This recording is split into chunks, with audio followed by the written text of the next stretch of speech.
তো খিদে লেগেছে, আমি কিছু বলবো? আপনারা বললে তারপরে আমি বলবো। বলবো? অনেকে হাত তোলো না, বলার পর না স্যার বলার দরকার নাই। বলবো? ঠিক আছে, শুনুন। আমি জানি সামনে সামনে বসে থেকে শোনা সবচেয়ে কঠিন কাজ, আর এখানে বসে বসে ভাষণ দেওয়া সবচেয়ে সোজা কাজ।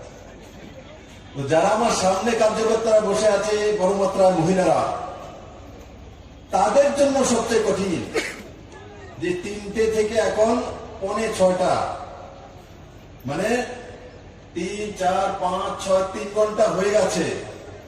3 ঘন্টা কিছু না খেয়ে চুপচাপ এখানে বসে থাকা, বাড়ি থেকে পায়ে হেঁটে আসা, তারপর হয়তো কোনো একটা ভেহিকেল গাড়ি বা যাই ব্যবস্থা হয়েছে তাতে আসা, নিজের বাইক দিয়ে চলে আসা, অনেক কষ্ট। মায়েরা এখানে এসছেন, বাড়ি থেকে আবার রান্না করতে হবে।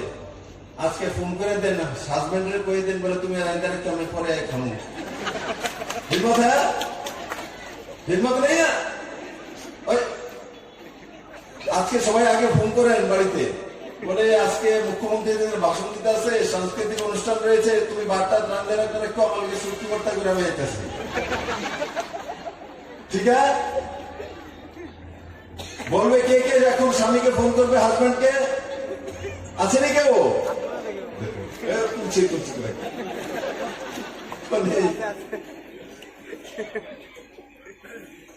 আজকের যে কার্যক্রম, ভারতীয় জনতা পার্টির 42তম যে প্রতিষ্ঠা দিবস, তা পালন করার জন্য আমরা একত্রিত হয়েছি। আর এই কার্যক্রমে মঞ্চে উপস্থিত এই সূর্যমণি নগরের লোকপ্রিয় বিধায়ক এবং ত্রিপুরা সরকারের আদরণীয় মন্ত্রী শ্রী রামপ্রসাদ পাল মহোদয়, মঞ্চে উপস্থিত ভারতীয় জনতা পার্টির সমস্ত পদাধিকারী এবং প্রাক্তন নেতৃত্ব, বড় মাত্রায় উপস্থিত ভারতীয় জনতা পার্টির নিষ্ঠাবান কার্যকর্তা ভাই বোনেরা, অত্র অঞ্চলের সুধী নাগরিকবৃন্দ, মিডিয়ার মিত্ররা। সরকার আগেও ছিল, সরকার এখনো আছে। আগে ডাবল সরকার ছিল, এখন সিঙ্গেল সরকার হয়ে গেছে।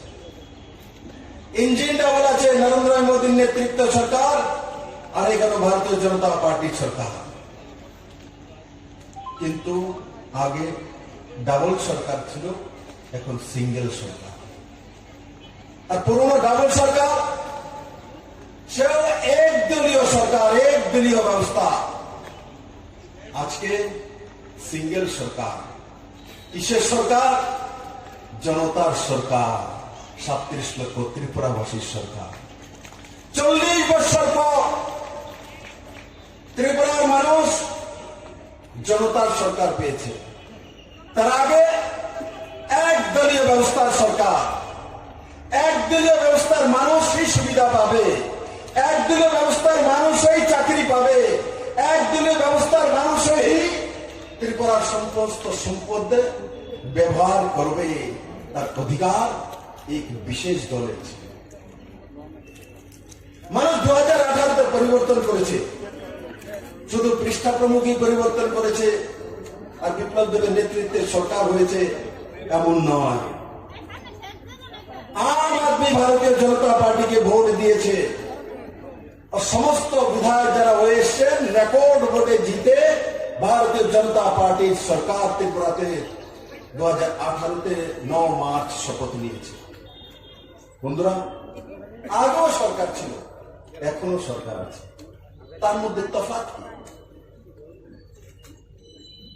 তার মধ্যে তফাৎ কি? আগে এক দলীয় ব্যবস্থা ছিল, এক দলের সরকার, এক দলের লোক, এরাই সুবিধা পাবে, অন্যরা সুবিধা পাবে না। কিন্তু ভারতীয় জনতা পার্টির নেতৃত্বে 2018 সরকার হওয়ার পর माननीय प्रधानमंत्री जी सबका साथ सबका विकास, सबका साथ सबका विश्वास और सबका साथ सबका प्रयास लागू করেছে সরকার। কিভাবে লাগু করেছে?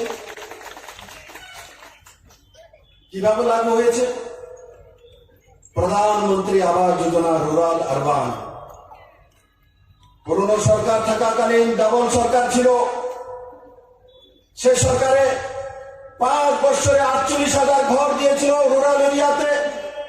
আর এই সরকার 4 বছর হলো 2,35,000 ঘর রুরাল এরিয়াতে, গ্রামীণ এরিয়াতে 2,35,000 ঘর স্যাংশন করে এনেছে। তার সঙ্গে সঙ্গে আরো 20-25,000 ঘর আসছে ত্রিপুরাতে। এবার ভারতীয় জনতা পার্টির কার্যকর্তা,